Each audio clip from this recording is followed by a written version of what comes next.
Okay, dito po tayo. Jubilee. Sabihin po natin Jubilee. Jubilee. Ayan. Yan po isang pinakamasayang selebrasyon sa Israel, sa bayan ng Diyos.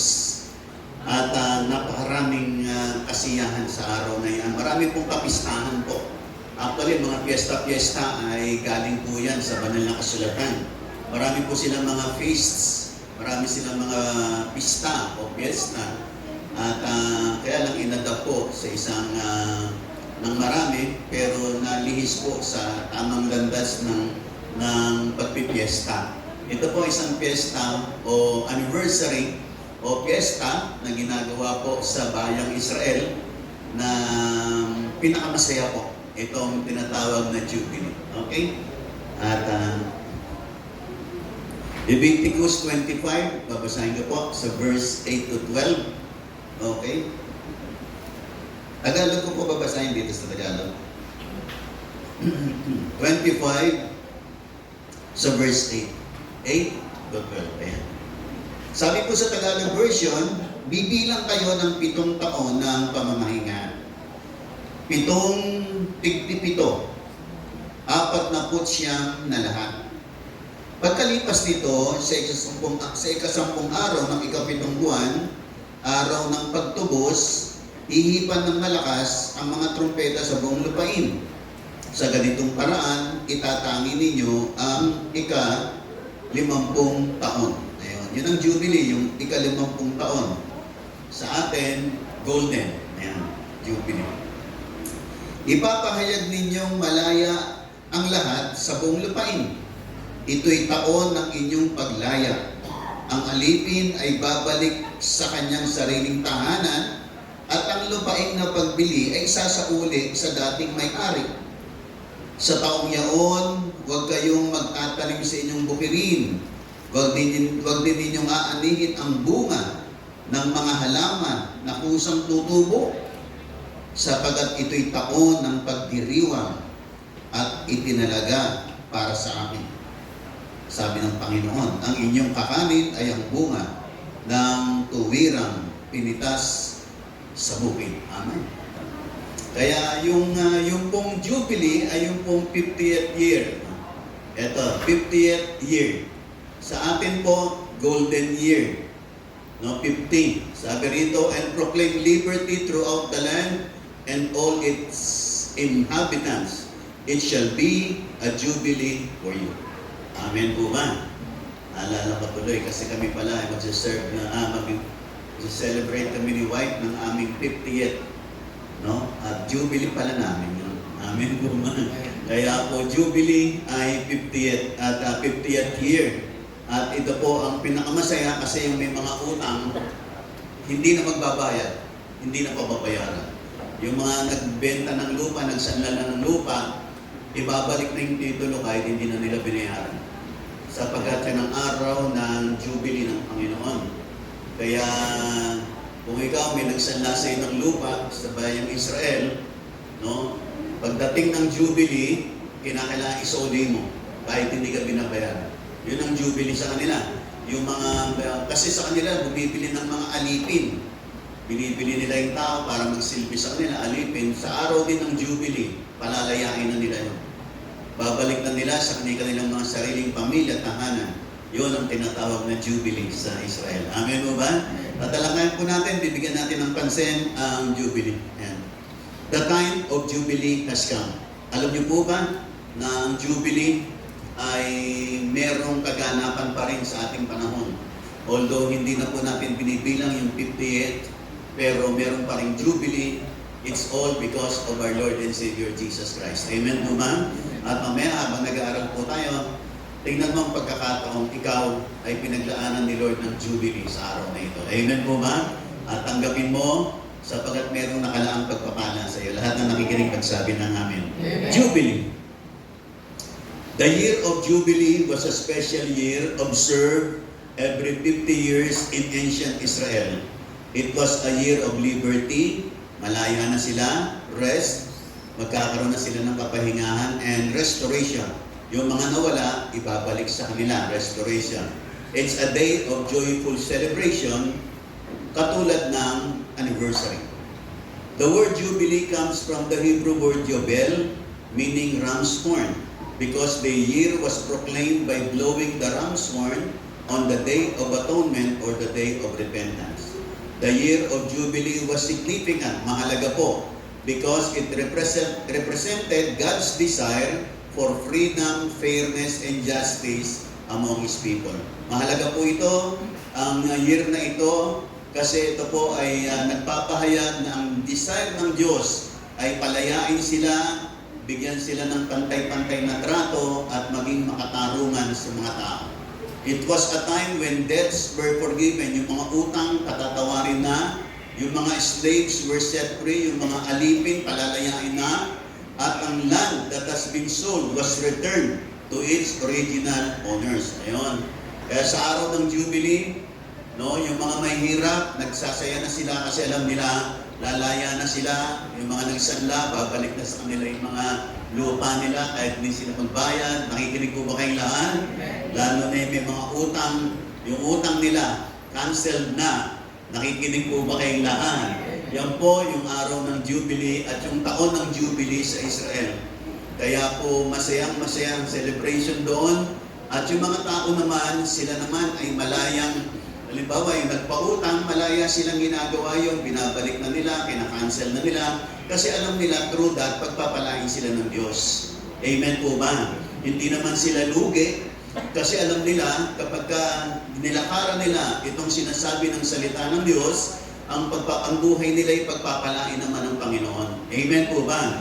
Kaya wala pong lugi. Yung iba naman na may hirap, na nagsanla, nagkautang, sa araw na yun, makakalaya na sila, wala na silang utang, burado ng lahat ng kanilang utang. Sila'y pinagpala. Yun namang mga pinagkautangan nila, maaaring hindi sila nabayaran, pero si Lord ang magpapala at magbabayad sa kanila. Nakikinig po ba kayong lahat? Ganyan po tayo sa buhay natin, sa paglakad natin sa Panginoon. No? Sa pagsunod natin sa salita ng Diyos, hindi po tayo nawawalan, mga kapatid. Yung naniniwala magsabi ng Amen. Minsan ay lalo na yung nagbibigay tayo sa gawain ng Diyos, hindi ka nawawalan. Ikaw ay nagtatanim, ikaw ay nag-i-invest. At pagdating ng time, aani ka. Nakikinig po ba kayong lahat? Nakikinig po ba kayong lahat? Sapagat yan ang prinsipyo po ng banal na kasulatan. It is always more blessed to give than to receive. Kaya mas higit na pinagpala yung nagbibigay kaysa tumatanggap. Okay lang po na tumanggap, pero dapat umakyat tayo sa level, Panginoon, sa susunod, ako naman ang magbibigay. Amen po ba? Kaya po yung ating mga pagbibigay sa gawain ng Diyos, tayo po ay tinitrain, inuhubog, ginagawa po natin yan para matuto tayong maging mapagbigay. Sapagat ang tunay at ang mas maraming pagpapala nasa pagbibigay. Nasa sa mga taong mapagbigay. Amen po ba? Although masarap yung tumatanggap, pero wala nang pinakamasarap. Mas masarap pala yung nagbibigay. Nakikinig po ba kayong lahat? Nakikinig po ba kayong lahat? Masarap yung pinakain ka. Pero mas masarap pala yung ikaw nagpapakain. Mas masarap pala yun. Amen po ba? Nakikinig po ba kayong lahat? Although siyempre masarap yung nilibre ka. Pero wala nang pinakamasarap na libre ka. Ikaw ang libre. Amen po ba? Kasi yan ang higher level po ng biyaya at pagpapala ng Diyos. Oo, okay lang po sa simula. Nililibre tayo, tayo pinapakain, pero darating yung time, Panginoon ako naman po. At nakikita mo, pagdating ng time na ikaw naman nakapagpakain, masaya. Masaya magpakain. Amen po ba? Masaya man libre. Amen po ba? Kaya lang sa mga pagyayaan, sa mga ganyang pagkakataon, siyempre ginagawa natin yan dahil sa, yan ang sinabi ng salita ng Panginoon. No? Kaya tingnan nyo yung mga taong mahilig magpalibre, lagi na lang nagpapalibre. Pero yung mga taong nalilibre, dumarating ang time sila na lagi ang meron pang libre. Nakikinig po ba kayong lahat? Nakikinig po ba kayong lahat? No, kasi yung laging nagpapalibre, ay konti ang blessing nun. No? Pero yung nanglilibre, maraming blessing yun. Nakikinig po ba kayong lahat? Kaya sabihin mo sa kanya, marami kang blessing. At sabihin mo sa kanya, libre mo ako. Nakikinig po. Nakikinig pa po ba kayong lahat? Lahat na masaya kung malakpak ng malakas sa kanya. Amen! Amen! Amen! Kaya po mga kapatid, ang Year of Jubilee, Jubilee was significant, importante, because it represented God's desire. Desire ni Lord, yung freedom, fairness, and justice. Yung malaya, tapos pantay-pantay, equality, fairness, and justice, makatarungan. Kaya yung year of Jubilee sa kanila, a time when debts were forgiven, slaves were set free, and the land that had been sold was returned to its original owners. Pinabalik na po yung mga lupain doon sa mga original kasi naisanla nila, kaya naibenta nila, babalik na po pagdating ng tinatawag na 50th year o tinatawag na Jubilee. Sabihin nga po natin Jubilee. Jubilee. Ito po ang mga katotohanan tungkol sa Jubilee. It is a time of rest. The land was to rest, no sowing, reaping, or harvesting during the Jubilee year. This emphasized reliance on God's provision. Sa araw, sa panahon, sa taon ng Jubilee, walang nagtatanim sa kanila. Hindi po pwede magtanim. Dapat walang nagtatanim. Paano sila kakain? Ang ginagawa ni Lord, pagdating nung Jubilee, a year before, pinagpapala na sila ni Lord. Dinodoble-doble na ni Lord yung kanilang mga ani. Para sa ganun, meron na silang nakaimba para sa Jubilee, hindi sila magtatanim. Tapos pagdating na susunod na taon, magtatanim pa lang sila, wala pa rin silang aanihin. Sa susunod pa sila aani. Ang ginagawa ni Lord, hindi lang dinodoble, tinitriple pa yung kanilang mga ani. Before the year of Jubilee, binibless na sila ni Lord ng maraming blessing. Pinagpapala na ni Lord, sobra-sobra, yung kanilang mga ani. Kung sila'y umaani sa kanilang lupain ng 100,000 kaban ng halimbawa palay o bigas, 1,000 kaban. Sa bago mag-Jubilee, tina-times 3 ni Lord o times 4. Ganun lang yung ginagawa ng Panginoon sa kanila. Lahat na naniniwala, magsabi ng amin.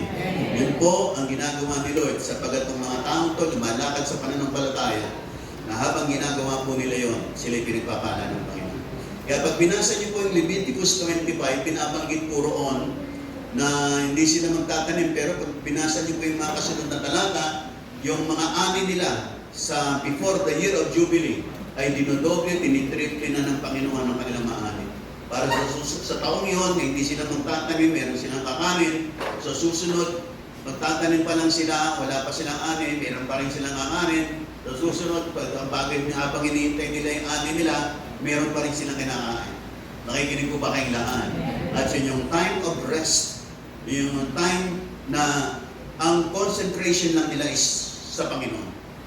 Nakikinig po ba kayong lahat? Principle of Jubilee. Jubilee also reminds us of the importance of rest and trusting in God's provision rather than relying solely on our own efforts. Pinapakita ng Jubilee na dapat tayong magtiwala sa Diyos sa lahat ng bagay na pinagkapangailangan natin sapat huwag tayong umasa sa ating sariling lakas lang. Oo, talagang siyempre kakayod tayo, katrabaho, hindi man tayo magtatamad-tamaran. Pero dapat nating malaman, kahit na tayo po'y masipag, dapat hindi nawawala si Lord sa eksena ng buhay natin. Amen po ba? Meron kasing taong sobrang sipag, pati yung araw na ng para kay Lord, hindi na niya madaluhan. Kasi lagi niyang iniisip, meron siyang business, meron siyang trabaho, kinakailangan niyang kumita. Hindi po ganun ang pamantayan ng Panginoon. Gusto ni Lord magpahinga ka. Gusto ni Lord, hayaan mo na kumilo siya sa buhay. Nakikinig po ba kayong lahat? Pasensya na po kayo, inuulit-ulit ko lang yung patotoo ko. Kasi po okay, galing po ako sa ganyan. Kayod ako ng kayod para makabayad ng utang. Trabaho ng trabaho, kahit Holy Week, pumapasok sa kumpanya. Kasi sa kumpanya namin, wala pong tigil. Kahit Holy Week, may pasok. Kahit Biyernes Santo, Bagong Taon, Pasko. Lahat ng araw may pasok. Kaya kung ikaw ay talagang masipag lang, lahat pasukan mo, sige. Nakikinig po ba kayong lahat? Ganun po sa aming kumpanya sa Ajinomoto. Naranasan ko po yun. At naranasan ko ang pinakamahaba kong duty, 8 hours. Wala pang uwian yun. Ilang araw po ako sa trabaho, hindi ako umuwi. Lahat ng oras naka-duty po ako. Nakikinig mo ba kayong lahat? Nakikinig mo ba kayong lahat? Sa ano kasi, sa isang araw, 24 hours. No? Ilang araw po ako. Ano, mahabaan kami noon. Talagang kumikita ng malaki, pero nauubos lang din pambayad ng utang. Wala rin kapahingaan, pagod, hirap, dusa, hanggang nakakilala sa Panginoon. Nabawasan yung aking trabaho kasi dumadalo ako pag-araw ng linggo, kaya nababawasan yung sweldo, pero unti-unti namang nakakabayad ng utang. Amen po ba? Yun yung rest na gusto ni Lord. Kakayod pa rin tayo, pero yung araw para kay Lord, ay tumigil ka sa pagtatrabaho, ibigay mo sa Panginoon. Makikita mo kung paano kang iaangat, pauunlarin ni Lord, pagagaanin ni Lord, ang takbo ng buhay mo. Nakikinig po ba kayong lahat? Kasi iba na iniisip nila, basta magpakasipag lang ako, uunlad ako, gaganda ang buhay ko. Mga kapatid, maganda naman ang masipag. Talagang kailangan mo nating maging masipag. Pero, dapat hindi nawawala yung para kay Lord. Hindi dapat nawawala yung time para kay Lord. Oo mga kapatid, maaari namang yumaman ka, sumagana ka sa pera, sa magitan ng iyong kasipagan. Pero maraming problema pag maraming pera, mga kapatid. Maraming problema pag maraming pera. Nakikinig po ba kayong lahat? Ang dami nga naman. No? Minsan iba sinasabi, pag marami na akong pera, wala na akong problema. You are wrong. Mali ka. Pag mas marami kang pera, mas marami kang problema. Naniniwala po ba kayo? Kasi marami nang mangungutang sa'yo. Nakikinig ba kayong lahat? Hindi naman. Konti lang. Amen po ba? Nandiyan po ba kayong lahat? Eh, kinakailangan yung mga nangungutang sa'yo, pagbigyan mo. Kasi pag hindi, magagalit sila. Sabi, yumaman lang, naging madamot na. Gano'n, kung nagsasabihin sa'yo. Kaya pag nagkapera ka, maraming nangutang sa'yo, hindi pinautang, marami nang kaaway. Marami nang naninira sa'yo. Hindi lang naman yun. Marami pa. Konti lang yun. Amen po ba? Nakikinig po ba kayong lahat? Kaya nga mga kapatid, wala nang pinakamaganda. Ang Jubilee ay nagpapaalala sa atin ang kahalagahan ng rest and trusting in God's provision rather than relying solely on our own efforts. Ibig sabihin, ang Jubilee na ito ay nagpapaalala ng kahalagahan na tayo ay dapat magpahinga sa presensya ng Diyos at magtiwala na ang Diyos ay magpo-provide sa atin. At hindi lang tayo aasa sa ating sariling gawa. No? Maganda yung masipag, masikap, pero pag-araw ng linggo, bigay mo naman kay Lord. Amen po ba? Nakikinig po ba kayong lahat? Kasi minsan nakala mo, kakayanin mo ng lahat. Pagdating ng time, sobrang hirap na hirap ka na. Pagdating ng time, wala pa rin nangyayari. Hindi ka pa rin umaangal. Nabibigatan ka lang. At lalo lang dumadami yung problema mo. Mas maganda, magpapahinga ka kay Lord. Amen po ba? Unahin mo si Lord. Bibigyan mo ng time si Lord. Makikita mo, aayusin ni Lord. Pagagandahin ni Lord. At pagagaanin ng Panginoon. Amen po ba? Yan ang isang magandang bagay. Pagagaanin ni Lord ang lahat sa atin. Nakikinig po ba kayong lahat? Kaya po tayo po, marami po tayong mga iba't ibang obligasyon sa buhay. Pero dapat hindi po mawawala yung time natin for the Lord. Dapat si Lord pa rin ang una. Siya pa rin ang binibigyan natin ng pansin. Na hindi porke tayo po ipinromote na ni Lord, nawala na tayo sa paglilingkod, hindi na tayo dumadalo kasi busy na tayo sa ating trabaho, busy na tayo sa pamilya. Tapos kay Lord, hindi na tayo busy. Mga kapatid, mali po pag gano'n. Okay namang maging busy sa pamilya, busy sa negosyo, busy sa trabaho. Pero yung kabisihan natin kay Lord, dapat nandun pa rin. Nakikinig po ba kayong lahat? Nakikinig po ba kayong lahat? Bakit po mga kapatid? Kasi lahat ng mga bagay na kailangan natin para umunlad yung pamilya, gumanda yung negosyo, gumanda yung trabaho, lahat, ang huhugutin nating lakas para doon, galing kay Lord. Kaya dapat si Lord ang pangunahin sa lahat. Kasi yung karunungan mo, pabor, biyaya, lakas, lahat galing kay Lord. Kaya yung connection mo kay Lord, huwag mong i-disconnect. Dapat yun ang pinakamahalagang connection. Siya ang pinakauna sa lahat. Siya ang priority sa lahat. Amen po ba? That you come to Him. Kasi sa Kanya may kapahingahan. Kaya nga sabi ng Matthew 6:33, yung Matthew 6:33 na yun, seek you first the kingdom of God and His righteousness, and all these things shall be added unto you. Unahin mo siya, ang kaharian ng Panginoon, ang gawain ng Diyos, ang mga bagay patungkol sa Panginoon. Unahin mo sa buhay mo, lahat ng bagay daragdag niya sa iyo. Alam ko, marami po tayong mga desire sa buhay na ito. Gusto natin ng jubilee, masaya, pinagpala. Pero mga kapatid, you need to rest in the Lord. You need to give time to God. Amen po ba? Dapat uunahin mo siya, bibigyan mo siya ng first priority in your life. Marami pong kaabalahan, mga kapatid, marami pong appointments, marami pong darating pong mga opportunities sa atin. Pero titingnan natin, ito bang opportunities na to ay naglalayo sa akin kay Lord o naglalapit sa akin sa Panginoon? Huwag nyo kagad sunggaban lahat. Kinakailangan ng susunggaban nyo yung naglalapit sa atin kay Lord. Amen po ba? Amen po ba? Kasi minsan, yung mga opportunities na dumarating sa atin, meron dyan galing sa kaaway. Ang init-init mo kay Lord. Talagang super init ka sa paglilingkod kay Lord, sa paggawa sa Panginoon. Tapos biglang may opportunity dumating sa iyo na inilalayo ka lang pala doon. Nakakala mo maganda, akala mo mabuti, akala mo makakatulong sa iyo, pero in the long run, pagdating ng time, nailayo pa kay Lord, lalo kang nagdusa, lalo kang nahirapan, lalo kang nabigatan, kasi inilayo ka kay Lord. Kaya dapat si Lord pa rin. Amen po ba? Sabi mo sa katabi mo, dapat si Lord pa rin. Amen po ba? Mga kapatid, yung rest in God's provision, resting in Christ, just as the Israelites were commanded to let the land rest, we are called to rest in God. This means trusting in His provision and not striving anxiously for worldly gain. Na hindi daw po tayo sobrang gusto lang natin kumita ng pera, yumaman, na kinakalimutan na natin si Lord. Nakakalungkot yung mga ganon. Kung kaya pag gumanda na ang buhay, umangat na, nagkatrabaho, nag-aral, minsan parang nawawala kay Lord, nawawala na yung alignment. Dapat i-align natin mahusay. Nakikinig pa po ba kayong lahat? Nakikinig pa po ba kayong lahat? At dapat pag tayo po yung maangat, huwag natin kakalimutan yung home church natin. Na kung saan dito tayo hinubog ni Lord, tinulungan, pinanalangin, ginamit ng Panginoon. Pag tayo po yung umangat na, huwag natin kalilimutan. Lulungkot ako sa mga iba na nakakalimot na sila. Pagka pinromotan sila ni Lord, dinalanan sila ni Lord sa isang status ng buhay nila, minsan, wala na silang sa kanilang naging home church. Pero meron namang mangilan-ngilan. May mga mangilan-ngilan. Kung 10, siguro meron namang 2.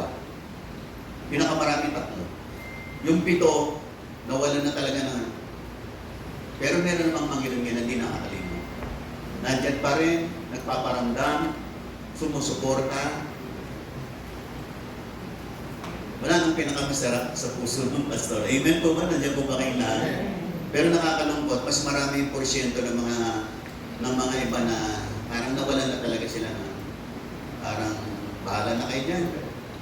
Kami, dito na kami. Hindi na naman namin kayo kasama. Nakakalungkot yung mga ganun. Nandiyan pa po ba kayong lahat? Amen. Although naniniwala naman tayo, si Lord naman talaga may hawak ng ating iglesia, pero wala nang pinakamaganda kundi yung taong marunong tumanaw ng utang na loob. Yun ang pinakamaganda. Nakikinig po ba kayong lahat? Amen. Na yung taong grateful, marunong tumanaw ng utang na loob, nandyan. Yun ang pinakamaganda sa lahat, mga kapatid. Kahit na may narating na, pinromote na ni Lord, nandyan pa rin ang koneksyon, nandyan pa rin ang, mapipil mo naman yan mapipil mo. Mapipil mo yung mga taong meron pa rin puso para sa kanilang naging bahagi ang ating iglesia sa kanilang mga buhay. Mapipil mo rin yung wala na. Pero nawa, tayo po, nandito po, nananatiling loyal and faithful po sa ating home church. Amen po ba? Amen. Sabi mo sa sarili mo, tayo yun. Amen. Palakpakan natin itong malakas na Panginoon. Amen. At amen. At amen. Kaya mga kapatid, sabi rito, Jesus invites us to rest in Him. Ayon sa Matthew 11:28, yung mga nabibigatan, lumapit sa Kanya. Kasi pag malayo ka kay Lord, darating yung time, mabibigatan ka. Mahirapan ka. Sasaktan ka. No? Bibigat ang mga pangyayari sa buhay, kahit minsan marami kang pera, bigat pa rin ang buhay. Hindi porke maraming pera, magaang ang buhay, mga kapatid. Hindi po. Maraming pera, maraming problema, sobra. Amen po ba? Nakikinig po ba kayong lahat? Well, pinapatotoo ko sa inyo, si Vincent Pineda, may-ari ng Derm Clinic, multi-millionaire mga kapatid. Daan-daang milyon ang inahawakan. Pero ang utang niya, 50 million, 100 million. Pero ang laki ng kumpanya. Ang laki rin ng utang. Nandiyan po ba kayong lahat? Pero napakaraming empleyado. 300 yata, 4 na ranang empleyado. Pero grabe. Nakikinig po ba kayong lahat? Kaya habang umaangat po tayo, umaangat din ang mga challenges. Lalong kailangan natin si Lord. Amen po ba? Ulitin ko. Habang umaangat tayo, umaangat din ang mga challenges. Ibig sabihin yung mga problema natin, lumalaki rin. Lumalaki rin yung mga challenges kasi lumalaki rin yung promotion natin.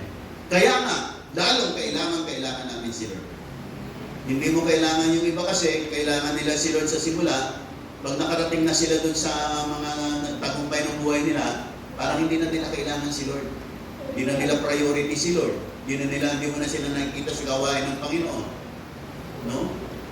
Parang kaabalahan na lang sa kanila yung dumalo sa gawain ng Diyos. Dapat po, hindi. Dapat hindi ganun ang kaisipan natin. Ang pagdalo sa gawain ng Diyos ay isang pribilehiyo po natin bilang mga anak ng Diyos. Amen po ba? Na kinakailangan, Panginoon, salamat po, linggo na naman. Magsasama-sama na naman kami ng aking mga kapatid, ng aming mga kapatiran, para magpurit sumamba sa inyong dakilang pangalan. Huwag niyong isipin na pagdalo sa gawain ng Diyos kabigatan, na pinahihirapan kayo, na imbis na natutulog kayo, mas masarap matulog kaysa gumalo. Mga kapatid, mali po, kaisipan po ng kaaway yun. Mas masarap sa gawain ng Diyos. Amen po ba? Sapagat ang mga benepisyo at pagpapalang kakamtan mo ay sobra sa makakamit mo sa labas. Nakikinig po ba kayong lahat? Minsan kasi sinisiksik ng kaaway sa ating mga kaisipan, dadalo ka sa gawain ng Diyos, pagod lang yan, magpiprepare ako, oras lang yan, sayang lang yung oras, mamamasahe ko, mag-o-offering pa ako. Kaya pabigat lang yan. Mga kapatid, yan po ay kaisipan ng kaaway. Hindi natin alam, lahat ng ginagawa natin para sa Panginoon, merong balik na maganda sa atin. Yung oras na binibigay natin sa Kanya, yung paikinig natin sa salita ng Diyos, nagbibigay sa atin ng lakas, nagbibigay sa atin ng empowerment, para tayo po'y magkaroon ng lakas, maging matagumpay ang buhay natin. At hindi lang yung pagkatas ng buhay nito, sa piling ng Diyos sa langit naman tayo. Amen po ba? At sa magitan po ng ating pagdalo sa gawain ng Diyos, na-empower tayo. Para sa ganun, matuto tayong humawak, mag-guide sa ating mga anak, sa ating pamilya, mag-handle ng mga finances natin. Bibigyan tayo ng karunungan how to solve our problems. Nakikinig po ba kayong lahat? Kaya malaki po ang mga benepisyo natin sa pagdalo sa gawain ng Diyos. Mas higit kaysa po sa mga effort natin, oras natin, pera natin, mas higit po yung mga spiritual na pagpapalang nilalaan ng Panginoon para sa atin. Nakikinig pa po ba kayong lahat? Nakikinig pa po ba kayong lahat? Kaya yung nilalagay minsan ng kaaway na kaisipan sa buhay ng mga tao, kaya may mga time noon, nandito sila, ngayon wala na sila, kasi nadaig na sila ng ibang kaisipan. Dapat ang kaisipan natin lagi concerning the house of God ay isang magandang kaloob at kaisipan na kailangan kong gawain ng Diyos, kailangan kong salita ng Diyos, kailangan kong dumalo sapagkat doon ako huhugot ng lakas, doon ako magre-recharge ng aking buhay. Amen po ba? Doon ako tatanggap ng anointing, doon ako tatanggap ng karunungan, doon ako tatanggap ng kagalingan. Nakikinig pa po ba kayong lahat? Kailangan po natin yan, mga kapatid. Ang spiritual blessings are far more, much expensive, at mas mahal kaysa sa mga iba pang mga bagay.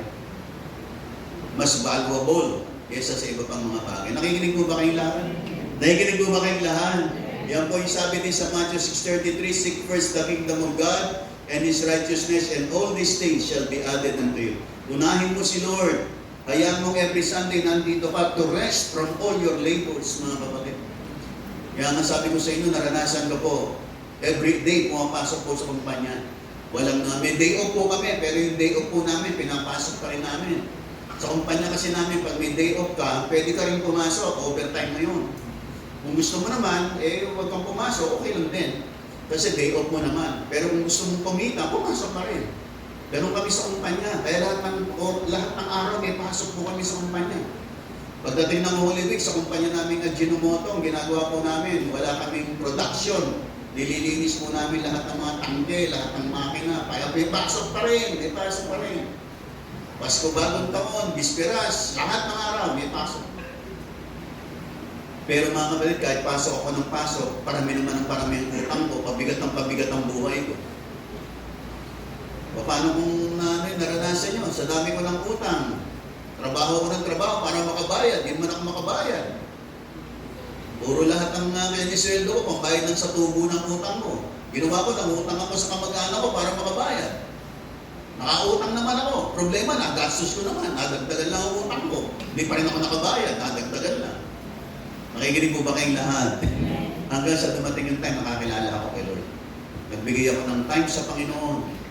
Uma-absent na kapag araw ng linggo. Pag wala akong pa-change sheet, ako yung ma-absent, mababawasan ng sweldo ko. Pero pinagagaang ni Lord ng buhay ko. Amen po ba? Sama mo si Lord, huwag mong sarilinin. Gusto kang tulungan ng Panginoon. Mag-rest ka sa Kanya. Pupunta ka pag araw ng linggo. Alam ni Lord ang kababigatan mo, pero you need to come to Him. You need to come to Him. Alam ni Lord, meron kang dinadalang kabigatan. Alam niya, meron kang dinadalang problema. Pero paano kanyang tutulungan kung hindi ka lalapit sa Kanya? Paano kanyang tutulungan kung hindi ka magbibigay ng time sa Kanya? Lumapit ka, magbigay ka ng time. Nakikinig po ba kayong lahat? At pagagaanin niya ang lahat sa iyo, lalampas ka niya, tutulungan ka niya. At pag dumating yung time na nakalampas ka na, matagumpay ka na, huwag kang mawawala sa Kanya. Amen po ba? Kasi sa susunod, meron na namang mga challenges. May mga problema na namang mga darating. Kailangan mo siya. Are you listening? Nakikinig po ba kayong lahat? Kaya yung Jubilee po is a time of rest. Gusto ni Lord na tayo po ay magkaroon ng kapahinga. Yung ating pong pagpunta sa gawain ng Diyos is a time of rest. Is a time of Jubilee in the presence of God. Na tayo po ay narito kasi gusto ni Lord pag-aanin ng lahat sa atin. Gusto niya pag-aanin ng lahat sa atin. Amen po ba? Pero mga kapatid, ang lagi ko pong encouragement sa ating lahat, pag magaang na po, pag maganda na po ang ating kalagayan, dapat nagpapatuloy tayong pumunta rito. Amen po ba? Amen po ba? Di ba wala nang pinakamasaya, sabi ko mga po sa inyo, di ba wala nang pinakamasaya sa puso ni Lord? Kung yung pupunta ka sa gawain niya, nasasabihin mo, Panginoon, wala po akong problema. Wala po akong pangailangan. Salamat po, pinagpala niyo akong sobra-sobra. Nandito ako para magpasalamat lang po, Panginoon. Sa lahat ng mga pinaranas mo, pinaparanas mo sa akin. Amen po ba? Kasi nakakalungkot sa puso ng pastor, yung bang pag dumating yung time, yung iba professional na, magaganda na ang buhay, maganda na ang mga profesyon, maganda na ang trabaho, business, nawawala na sa gawain ng Diyos. Nawawala na sila. Nasaan? Naghahanap ang Panginoon. Amen po ba? Nakikinig po ba kayong lahat? Naghahanap si Lord. Di ba yung pinagaling niyang 10 ketongin? Sabi ng Panginoon, sige, papatingin kayo doon sa sacerdote, sa priest. Punta kayo sa templo at patingin kayo sa kanila sapagkat magaling na kayo. Nung naglalakad sila, papunta yung 10 ketongin, naglalakad papunta sa temple, nakita nila, nagsigaling sila. Pero isa lang ang bumalik.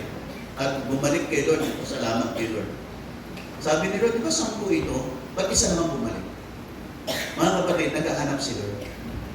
Naghahanap si Lord na magpapasalamat. Naghahanap siya. Nakikinig po ba kayong lahat?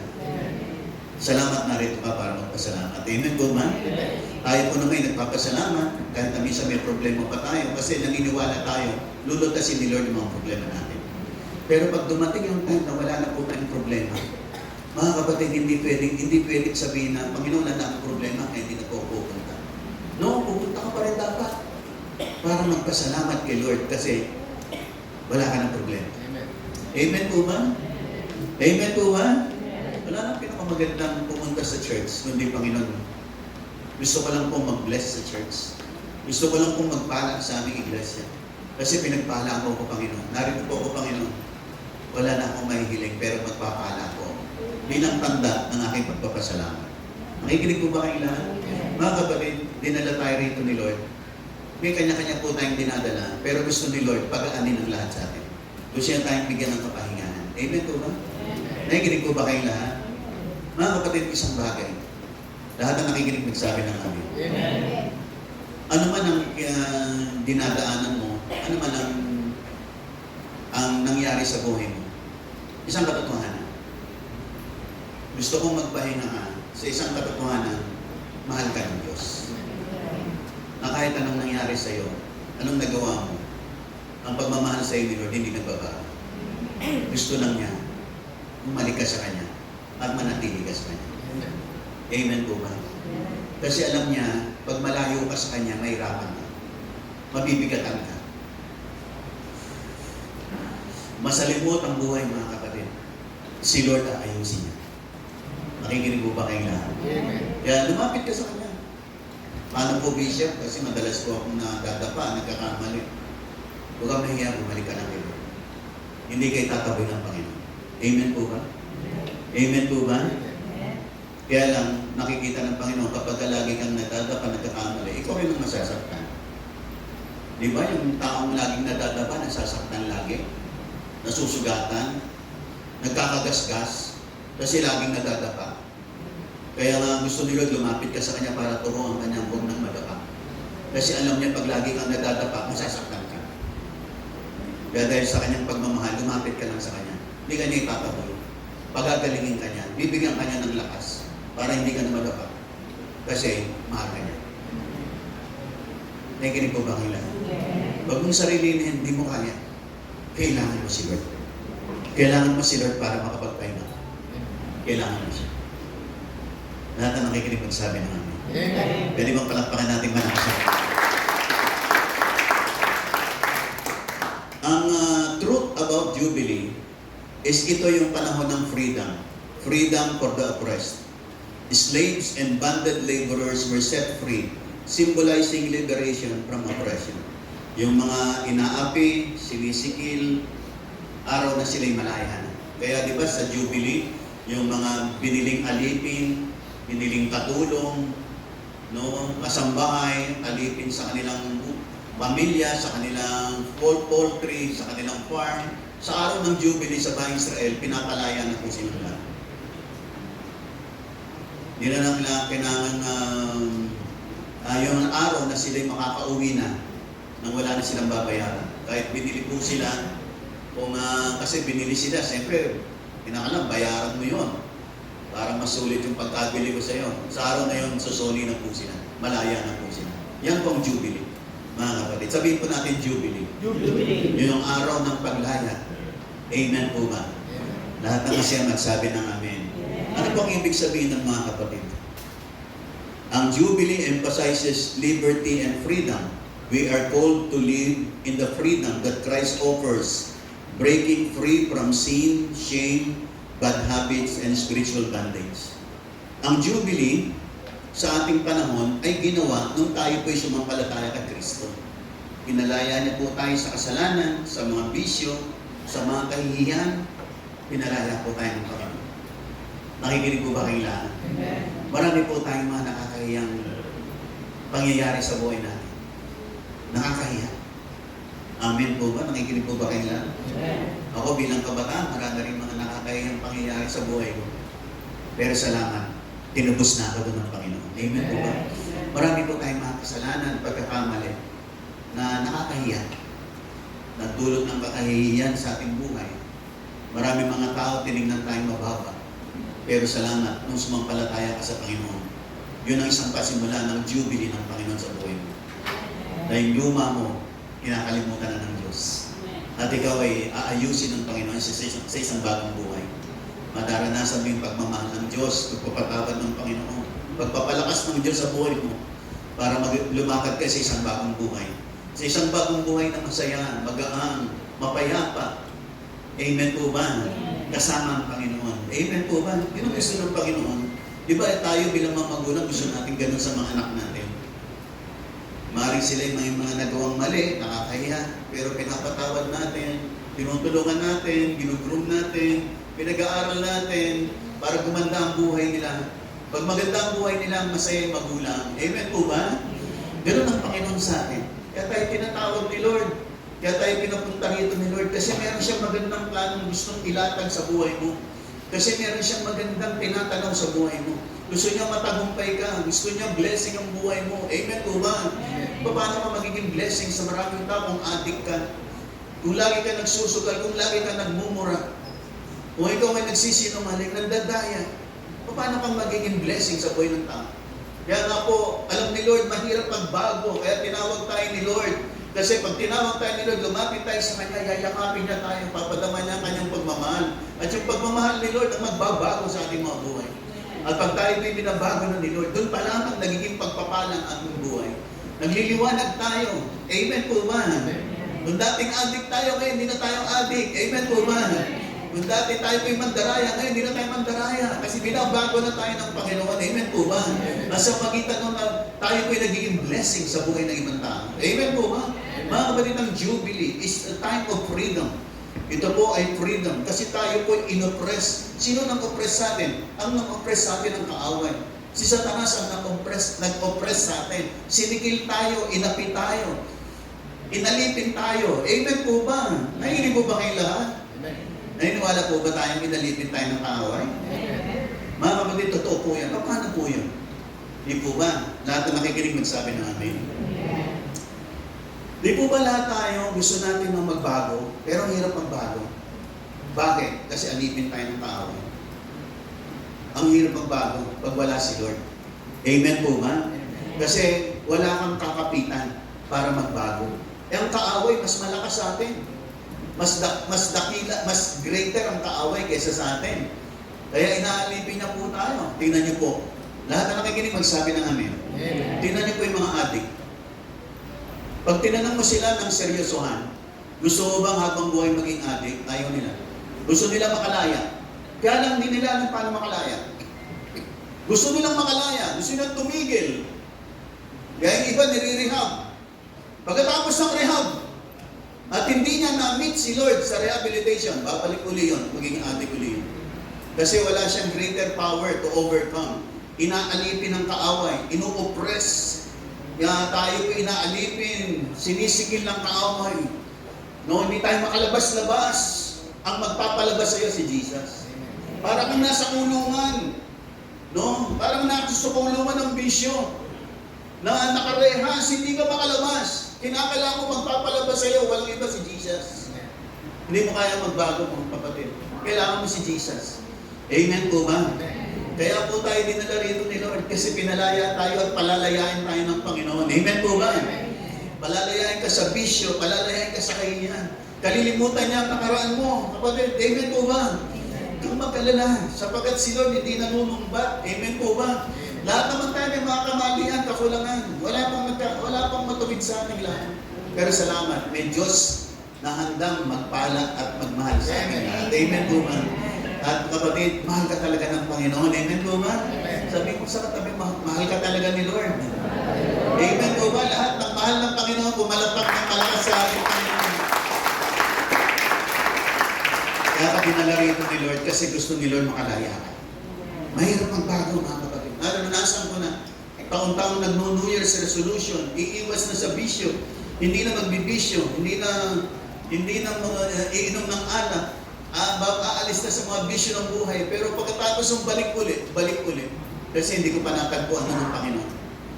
Gusto kong magbago, pero wala akong magawa. Babalik ulit ako paglipas ng ilang buwan. Pagdating na naman ng bagong taon, mag-New Year's resolution na naman ako. Ilang buwan na naman pagkatapos, balik na naman sa dati. Bakit? Wala si Kristo na magpapalaya sa akin. Wala si Kristo na magbibigay sa akin ng lakas. Pero sa lahat ng nakaranas kay Kristo, sa lahat ng tumanggap sa Panginoon ng buong puso, binigyan sila ni Lord ng kapangyarihan para makalaya sa kanilang mga bisyo. Amen po ba? Sa kanilang mga kahihiyan, sa kanilang kasalanan. Nakikinig po ba kayong lahat? Mga kapatid, si Christ ang Jubilee po natin. Siya ang ating kalayaan. Pag naki-Christ ka, palalayain ka ng Panginoon. Amen po ba? Kasi siya ang freedom mo, siya ang Jubilee mo. Amen po ba? Nang sino mang lumapit sa Kanya, palalayain niya. Amen po ba? At ang sino mang pinalaya niya, magiging ganap na malaya. Hindi ka na babalik sa dati.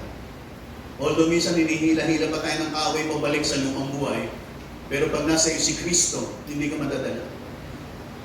Sapagat ang kalayaan ng bigay ng Panginoon sa iyo, it is forever. Forever po. Nakikinig po ba kayong lahat? Nakikinig po ba kayong lahat? Kaya makikita mo, kaya mo na. Kaya mo ng paglabanan, tanggihan ng kasalanan kasi kasama mo na si Kristo. Pag hindi mo kasama si Kristo, marupok po tayo mga kapatid. Marupok po tayo. Mahina po tayo mga kapatid sa mga tukso ng buhay. Sa mga bisyo ng buhay. Sa hatak ng kasalanan. Sa hatak ng kaaway. Mahina po tayong lahat mga kapatid. Kailangan mo si Lord. Kapit ka sa Kanya. Kapit ka sa Kanya. Panginoon, tulungan mo ako rito, Panginoon. Amen po ba? Alam ni Lord, mahina ka. Hihintay ka lang niya. Lumapit ka sa Kanya. Palalakasin ka niya. At mararanasan mo yung freedom. Freedom for the oppressed. Sapagkat ang Jubilee nag-emphasize ng liberty and freedom. Ang liberty and freedom is in Christ.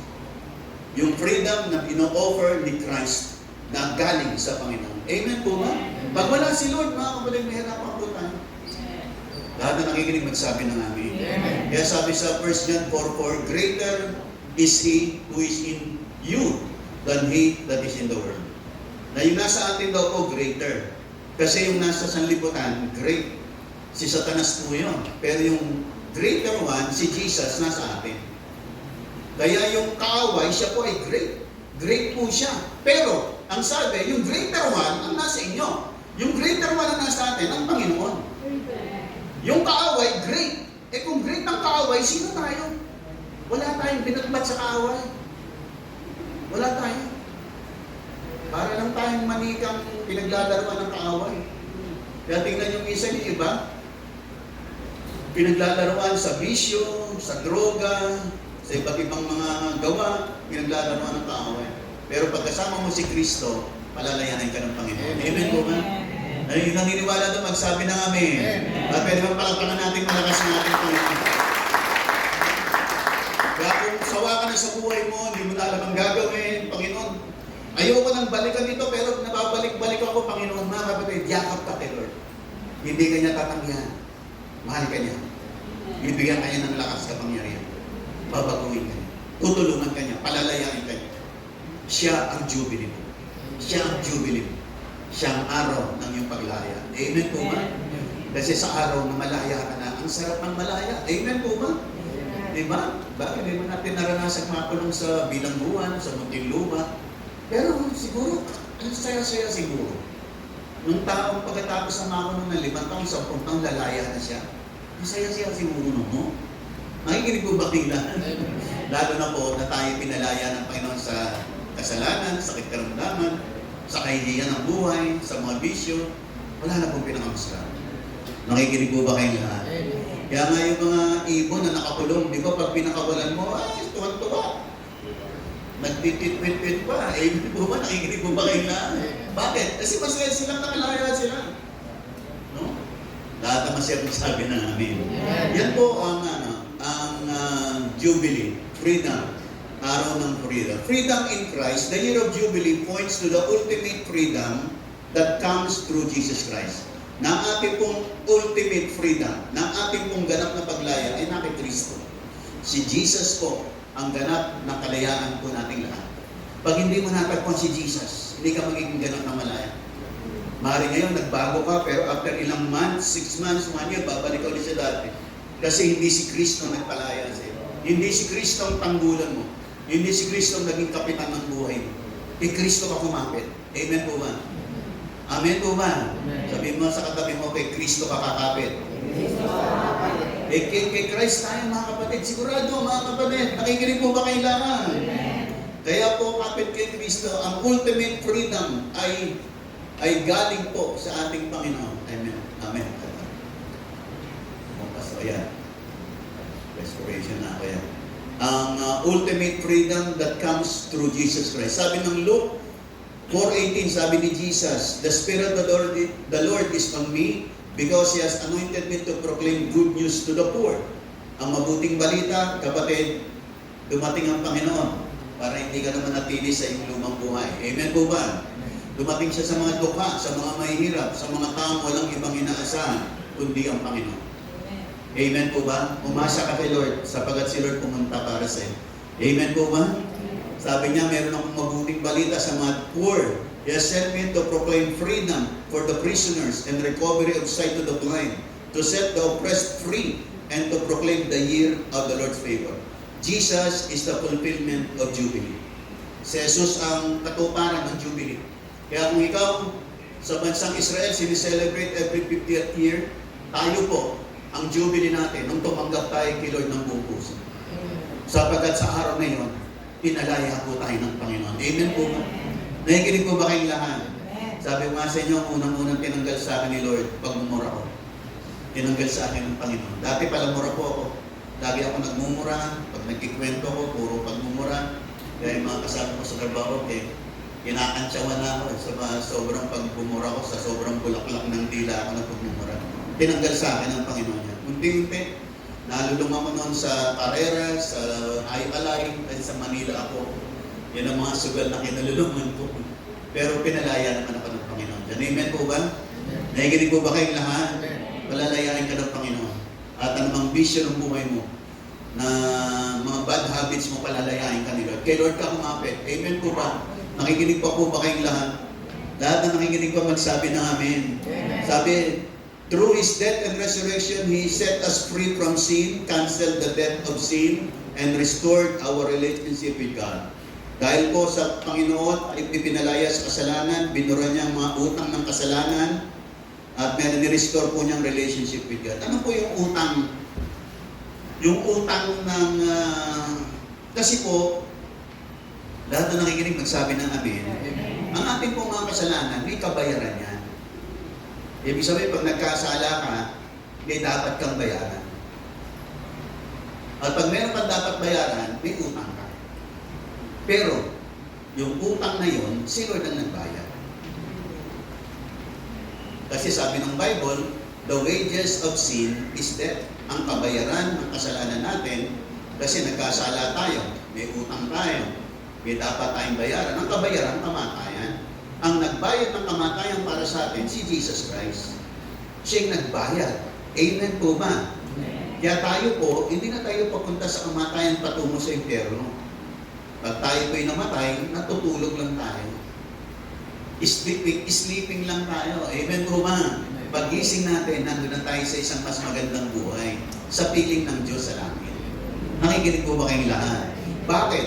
Kasi, yung kabayaran po ng kasalanan ng kamatayan, may nagbayad, si Jesus. At yun yung araw ng Jubilee, nung sumampalataya ka kay Jesus, hindi ka na papunta sa impyerno. Papunta ka na sa langit. Amen po ba? Sabi mo sa katabi mo, pupunta tayo sa langit. Pero sabi mo sa kanya, matagal pa yun. Amen po ba? Amen po ba? Pwede ba palakpakan natin malakas si Lord? Amen po ba? Huwag ka naman madali. Amen. Bakit naman madali ka? Bakit? Medyo matagal pa yun. Lahat na nakikinig, nagsabi ng amen. Kaya po ang Jubilee is the time of freedom. No? Kaya sinasabi natin, liberty, freedom, ang Jubilee. Sapagkat malaya na po sila. Amen po ba? Na dati, alipin sila ng pagkakautang, alipin sila ng kanilang mga amo, boss, pero sa Jubilee, sila'y palalayain na. At tayo po, dati alipin ng kaaway, alipin ng bisyo, alipin ng mga maling ugali, pero pinalaya po tayo ng Panginoon. Amen po ba? Nakikinig po ba kayong lahat? Alam niyo po, ang freedom, lahat na nakikinig magsabi ng amin. Ang freedom po, ang paglaya, nagsisimula po rito. Nagsisimula sa puso at kalooban. Ang freedom. Yun ang niniwala magsabi ng amin. Yun ang niniwala magsabi ng amin. Meron po akong kaibigan, lagi, nakikwento ko naman sa inyo, si John Balolong. Kasi bago-bago akong Kristiyano nang mamit ko si John Balolong. Siya ay nakapatay ng 5. Ang kanyang sentensya may 100 years sa Muntinlupa. Kung daw nakamali, 130 years ang kanyang sentensya sa pinagsama-sama niyang mga napatay. Si John Balolong ay isang medical student. At siya ay nakulong. At kung nakulong siya, inassign siya ron sa isang hospital sa Muntinlupa. Doon sa hospital na yon, pag may mga nagkakasakit doon, hinihinga niya ng pera. Pag hindi niya bibigay sa kanya ng pera, ini-injection niya ng lason para mamatay. At ilan yung napatay niyang ganun? Kasi hindi naman nagbibigay sa kanya ng pera, nabisto siya ron. At dahil nabisto siya ron, binulpi siya ron. At si John Balolong ay na-paralyze siya, Talagang sobra siyang ginulpe, kaya nalumpo siya, kaya naka-wheelchair na lang siya. At siya ay magsaserve ng 130 years. At isang araw may nangaral doon. Ang nangaral doon si Roger Arrienda. Si Roger Arrienda, dating tumakbo ng Vice President. Yan po kasing tao yan ang nag-water baptize sa akin. Binaptize po ako niyan sa Muntinlupa. Sa loob ng Muntinlupa. Kasi may school of evangelism yan si Roger Arrienda. Eh ako na yung bagong mananampalataya, dumadalo-dalo kami ng seminar, dumalo kami na kay Roger Arrienda. At pagkatapos mo yung seminar na yon, yung huling araw, merong tour sa Muntinlupa, kung saan siya mangangaral, tapos lahat ng gusto magpabaptize, ibabaptize niya. Kaya yun ang nagbaptize sa akin, si Roger Arrienda. Nag-water baptize. Itong si John Balolong, ay nung siya dumating si Roger Arrienda na nakinig siya, doon siya humingi ng tawad sa Panginoon sa kanyang kasalanan. Humingi siya ng tawad. Limang kanyang napatay, 130 years ang kanyang sentensya. Nung gabing yun, pinalakad siya ng Panginoon. Nung gabing yun, nakalakad po siya. Nakatayo siya sa kanyang wheelchair at nakalakad siya. At yung experience niya na yun sa Panginoon, ang nagpasimula sa kanya na basahin ng Bible. At nagbasa siya ng basa ng Bible. After 1 to 2 weeks, itong taong ito sa himala ng Diyos, after 1 to 2 weeks, pinalaya po ng Muntinlupa. Yung kanyang 130 years, pinalaya po siya. At nung siya'y lumaya, ang kanyang misyon, pinupuntahan niya yung mga bilangguan. Yung iba't ibang city jail, pinupuntahan niya. Pag tinignan niyo si John Balolong, sabi niya sa amin, simula dito, at lahat ng bahagi ng kanyang katawang puro tato. Eh noon, bihira pa may tato noon. Hindi katulad ngayon. Nakikita mo ba kailan? Noon, bihira pa may tato noon. Kaya, pero sabi niya, simula rito, kaya lagi naka-long sleeve yun. Kasi simula rito, puro tato daw lahat yan. Puro tato ang kanyang buong katawan. Pero naging mission niya ay pahayag at ipangaral ang kabutihan ng Diyos sa kanyang buhay. Kung paano siyang pinalaya ng Panginoon. Amen po ba? Nakikinig po ba kayo lahat? Mga kapatid, ang palayaan nagsisimula sa puso. Papadama sa iyo ni Lord dito sa puso mo, anak, malaya ka na. Malaya ka na. Amen po ba? At makikita yan sa uri ng buhay. Darating ang time sa buhay mo, yung mga dati mong gusto na bisyo, ayaw mo na. Tatalikuran mo na yun, magbabago ka na. Kasi mawawala ka na ng panlasa. Nakikinig po ba kayong lahat? Totoo po yan, mga kapatid. At ako'y bagong mananampalataya nung makilala ko yan si John Balolong. Na talaga namang sabi ko, grabe ang ginawa ng Diyos sa amin. Ang mga kasama ko noon, mga grabe. Sabi nga sa inyo, isang kasama na mahusay mangaral. Hindi po graduate ng elementary. Pero dati rin drug addict. Pero nakakilala sa Panginoon, super galing mangaral. Galing. Pero hindi po elementary graduate. Pero grabe po. Nakikinig pa po ba kayong lahat? Nakikinig pa po ba kayong lahat? Mga kapatid niyan po ang biyaya ng Diyos. Amen po ba? At higit sa lahat, si Lord, nagpapalaya ako. Amen po ba? Ano man ang kinalalagyan mo sa buhay na ito? Kayang-kaya kang palayain ng Panginoon. Kapit ka lang sa Kanya. Yakap ka sa Kanya. Amen po ba? Nakikinig po ba kayong lahat? Lumapit ka sa Kanya. Tumawag ka sa Kanya. Tutulungan ka Niya. Aabutin ka Niya. Babaguhin ka Niya. Kasi si Lord, gusto niya maganda ang buhay. Gusto niya masaya ka. Gusto niya malaya ka. Nakikinig pa po ba kayong lahat? Nakikinig pa po ba kayong lahat? Mga kapatid, ang mga presuhan, ang mga rehabilitation, pag hindi mo natagpuan si Lord sa mga lugar na yan, balik ka uli sa dati. Kahit nasabi mo ma-rehab ka ng 10 beses, pag hindi mo natagpuan si Lord, kaya nga tingnan nyo sa mga rehab, may mga nangangaral. Sa Muntinlupa, may mga nangangaral. Pero unless na sila yumakap kay Lord, tanggapin si Lord sa kanilang mga buhay, wala pong mangyayaring pagbabago. Kasi ang tunay na kalayaan na kay Lord. Nakikinig po ba kayong lahat? Nakikinig po ba kayong lahat? Kinakailangan kilalanin at tanggapin ng buong puso ang ating Panginoon. Lahat ng masaya magsabi ng Amen. Pwede bang palakpak ng malakas ang ating Panginoon? Amen. Okay. Mga kapatid, next, ang Jubilee is restoration of inheritance. Any land sold due to poverty or death was returned to its original family owners, symbolizing the restoration of what was lost. Ang Jubilee is a time of restoration, ibabalik na po. Yung mga naisanla nila, naibenta, babalik na po sa kanila yung answer. Sa araw ng Jubilee. Sa taon na yon ng Jubilee. Okay? Freedom. Isa pa. Tatlo. Okay, ano nga? Yung... Ayan. God desires to restore what is broken or lost in your life. Whether it is physical health, lands, inheritance, relationships, or spiritual blessings, God's heart is to bring revival, renewal, and restoration in your life. Ano ba nawala sa'yo? Nawala ba yung lakas, yung kalusugan? Ano ba nawala sa'yo? Gustong ibalik ng Panginoon. Amen po ba? Amen. Nakikinig po ba kayong lahat?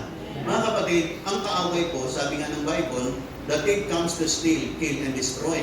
Ninanakaw po niya ang lahat ng maganda sa ating buhay. Nakikinig po ba kayong lahat? Totoo po yan. Pero, ang kaaway po, hindi na niya ibabalik sa atin yan. Kasi minsan meron ako narinig na nagtuturo na utuson mo raw ang magnanakaw na ibalik sa'yo. Hindi na babalik noon. Babalik na, mga balasubas yung mga yun. Nakikinig po ba kayong lahat? Nakikinig po ba kayong lahat? Ang magbabalik ng nawala, si Lord. Amen po ba? Nakikinig po ba kayong lahat? Ang mga magnanakaw, hindi po magbabalik yan.